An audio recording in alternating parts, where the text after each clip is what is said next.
আসসালামাইকুম দেশ ও বিদেশ আপুরা ভাইয়েরা কেমন আছেন? আপনারা ভালো আছেন?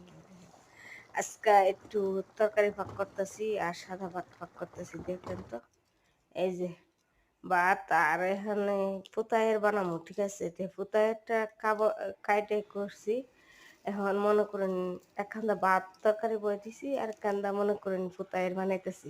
পরে এটা ১-২ ঘন্টা এই কাগজ পলিথিন দিয়ে এটা রাইখা রাখুম, মানে কইরা রাখুম, করলে পরে উঠানে মনে করেন একটু ফুলা দিলে মনে করেন সিদ্ধটা হইতে অনেক ভালো লাগিব।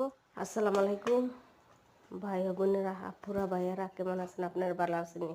ওই দেখেন, আজকে আমি মনে করেন মালিককে চাইতেছি কি, সুতিরা জানেন তো, সুতিরা মনে করেন একটা জিনিস খাইতে গেলে হারা বারবারই কই এটা বানা হেডা কর, ঠিক আছে? তখন হারারা হাওয়াইতে গেলেও সমস্যা, না বানাইলেও সমস্যা। কি করুম, বানান লাগে কি অন হাইয়া মজা পাইছে। এই দেখেন আমি কায়দা করছি, কইরা সেইটা তারপর